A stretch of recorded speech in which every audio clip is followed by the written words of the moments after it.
A group of people find themselves trapped inside a mysterious building. No matter what they try, they just can't get out. And trust me, the lengths they go to trying to escape, you couldn't even imagine. This is actually the first time I've come across a movie with a concept like this, and I'm pretty sure you haven't seen anything like it either. If you want to find out how they got trapped inside this building and why they can't get out, you gotta watch this mystery thriller all the way to the end with me. And the name of this movie? It's called Brick. In the opening scene, we're introduced to Tim, a video game developer, who's stressed out of his mind because of work. And in the middle of all that stress, he starts thinking about his wife, Olivia, someone he deeply loves. Olivia had been pregnant, but as those memories come flooding back, Tim's stress turns into fear because during delivery, they suffered a miscarriage and lost their baby. Right at that moment, Olivia comes up from behind him and says, "Come outside, I want to show you something." Tim agrees and heads out, and that's when we realize the old building they live in is getting renovated. While they're out there, they run into Friedman, the building's owner, who's chatting with them when they notice that a place nearby called the Harbor District has caught fire. Friedman then tells them both that the work should wrap up soon and the building will be ready before they know it. They agree and move on, and that's when Olivia pulls up in a minivan and starts pitching Tim an idea. She says, "I quit my job. Ever since that incident, nothing in our lives has been right, so I think we should take this man on a road trip, travel around Paris, just spend a few days relaxing together." But Tim flat out refuses. He says he has too much work, they can go some other time, and buries himself right back into it. Olivia's dreams crumble right in front of her, but she forces a smile and says, "Okay." That night go, lying in bed, the sadness starts creeping back in because 7 years have passed since they lost their baby, and Tim still hasn't found a way to move forward from it. Meanwhile, outside, we see something slowly wrapping itself around their building because something is enclosing around their building. Even the outside light that used to filter into the apartment starts disappearing. The next morning, when Tim wakes up, he finds Olivia getting ready to leave, on her own, without him. Before walking out, she tells him, "I'm not coming back." She's done. She's leaving him. But the moment she opens the front door, both of them freeze. There's a wall covered in bizarre shapes, completely blocking the entrance. They're both completely shocked. Where did this come from? Who put it there? Tim checks the security cameras and still can't figure out what's going on outside. And then they realize it's not just the front door. Every single window in their apartment has been sealed off by these walls. The panic really starts setting in. They tried pushing the wall, but it's completely useless. On top of that, their phones have no signal, and the Wi-Fi isn't working either. As Tim wanders around searching for signal, he brings his phone near one of the walls, and the phone starts going haywire. The flashlight turns on by itself. He can't make sense of any of it, so they try a drilling machine to break through. The machine bends and breaks, but the wall doesn't have a scratch on it. Now, they're really spiraling. How is it even possible for walls like this to appear overnight? Right then, they start hearing shouting and screaming coming from the apartment next door. They drill through the wall to check and find a girl named Anna and a guy named Marvin living there. Both of them completely freaked out because the same kind of walls have shown up in their place too. That's also when we find out that the two of them are drug users. After that, Tim and Olivia ask Anna, did she notice anything weird last night? Feel anything strange? Anna says no. She just went to sleep and woke up to all of this. Tim and Olivia then notice that the water isn't running. Not just one tap, but every single tap in the apartment has gone dry. Around the same time, the misunderstandings and built-up anger between Tim and Olivia boil over into a fight. In the middle of the argument, Olivia snaps at him, "If you'd just listened to me yesterday, we'd be out on the road in that van by now." That sends Tim over the edge, and he smashes his phone to the ground. A little while later, he notices that a piece of metal has stuck itself to the wall. That's when it hits him. The wall is acting like a magnet. Olivia comes to apologize for the things she said, and as soon as she hears this, they grab small objects from around the apartment and start placing them against the wall. What they discover is that there are exactly 4 spots on the wall where the magnetic field is incredibly strong, but suddenly, the objects start shaking violently and fly back toward them. Tim throws himself in front of Olivia to protect her and ends up with objects stabbing into his back. She pulls them all out and bandages him up, and he thanks her for it. Right about then, they hear more loud screaming from next door. Something's wrong with Anna and Marvin. Tim and Olivia grab a bat and a pepper spray, cut through the connecting wall, and head over. Inside, they find Anna unconscious. As they try to carry her out, Marvin suddenly appears and attacks Tim. Olivia sprays him in the eyes. Anna comes to and breaks it up, explaining they were trying to hit the wall, she missed, and accidentally hit Marvin. She says he would never hurt her on purpose. They decide to tie Marvin up until the drugs wear off. While searching for another way out, they enter a room where the lights are flickering, and in that flickering, Tim barely notices the wall behind him shifting slightly. As they keep looking, they start finding hidden cameras all around the place. None of it makes any sense. They try attacking the wall with an axe, not even a scratch. Then Marvin regains consciousness and apologizes to Tim for attacking him. Around that same time, Olivia comes up with a theory. This building was constructed during World War II, and any building from that era almost certainly has a tunnel in the basement. Right now, they're on the second floor. If they can dig their way down through the first floor, ground floor, and into the basement, they'll find that tunnel and use it to escape. So, they start digging a hole to get to the first floor. While they're digging, they debate what's actually going on. Could it be aliens, or could some wealthy, powerful people have locked them in here and be watching them suffer for entertainment? As they break through the floor, Tim gets pulled down and lands on the first floor. But the moment he arrives, he's greeted by an old man named Oswald, pointing a gun at him, warning him not to touch the food supplies. Tim explains they're not after the food, they just want to reach the basement and escape through the tunnel. Oswald won't hear it until his granddaughter Leah steps in and talks some sense into him. She says they can't stay here forever. They need to go to the basement with the others if they want any chance of getting out. Oswald finally agrees and confirms, yes, there is a tunnel in the basement. They untie Marvin and everyone starts digging toward the ground floor. Tim finds a smoke detector on the ground and opens it up.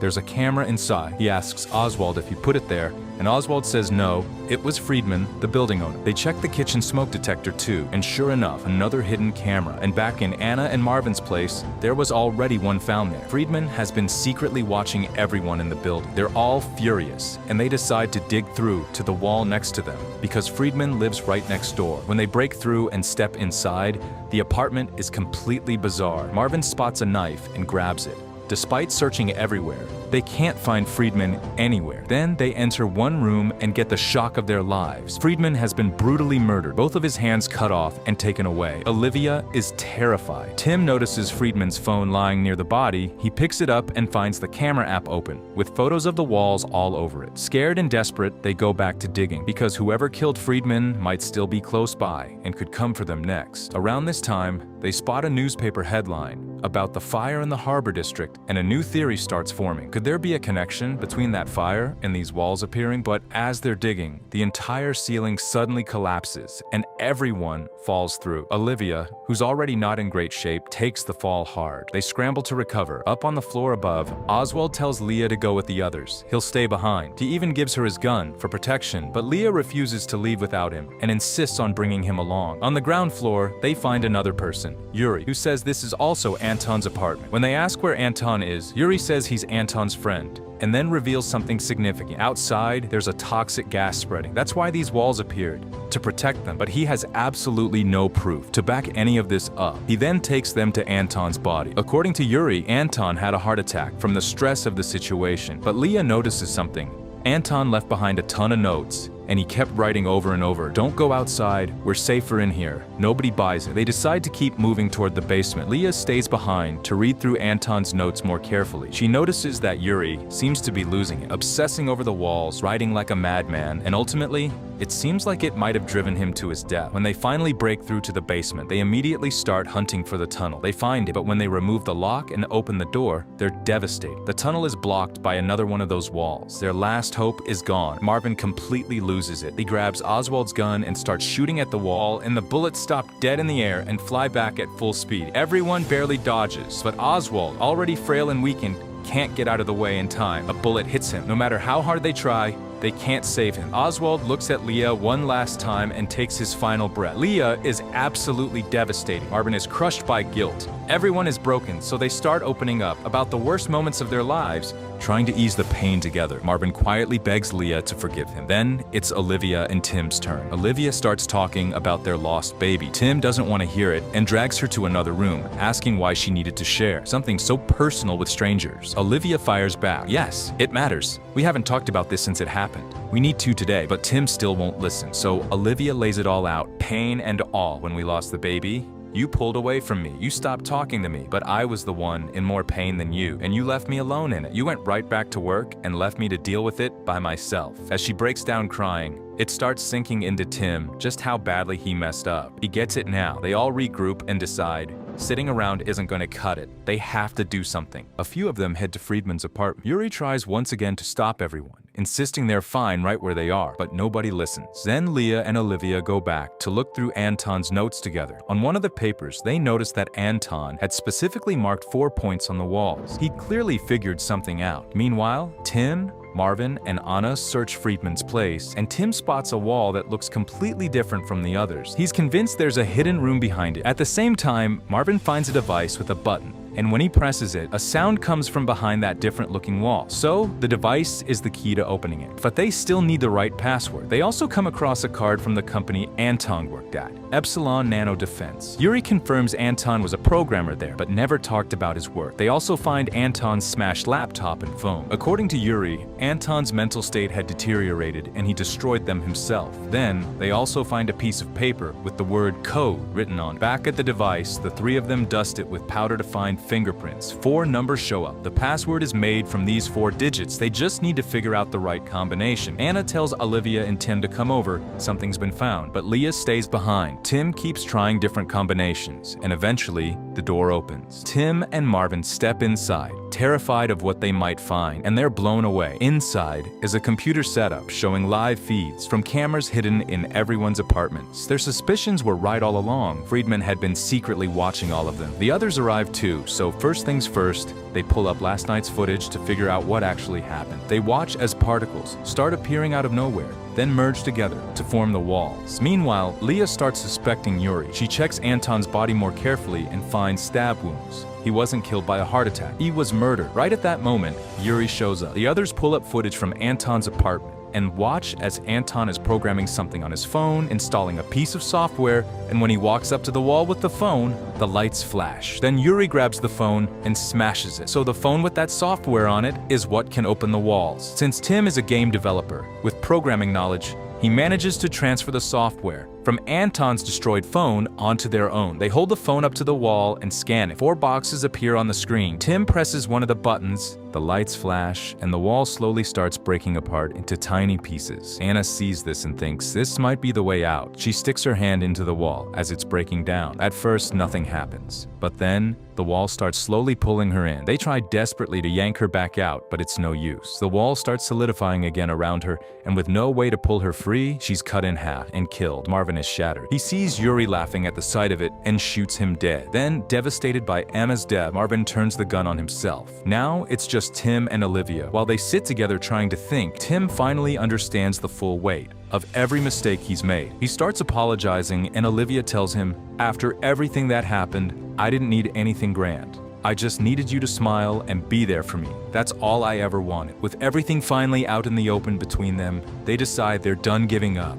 They're going to try again. They come back to the wall and start pressing the buttons, one by one. As the flashlights start going off, Tim suddenly remembers the footage of Anton, specifically how many times the lights blinked. They go back and count the exact number of blinks in the footage. If they can replicate that exact sequence, the walls will open. But right at that moment, Yuri's eyes snap open. He wasn't dead. And the second they approach the wall to open it, he comes from behind and attacks. Olivia manages to break free and races to the basement. Yuri watches her go, and Tim uses the distraction to hit him and follow Olivia. They run toward the tunnel. When they arrive, Olivia locks the door behind them and uses the software to start opening the wall. But Yuri has fought his way through and almost gets to Tim. Tim yells at Olivia to run, to get out. Just as Yuri is about to finish Tim off, Olivia comes from behind and kills him. By that point, the wall has fully opened. They walk through the tunnel, and at the far end, like real outside light. They rush toward it, overjoyed, but what they find outside stops them cold. It's not just their building.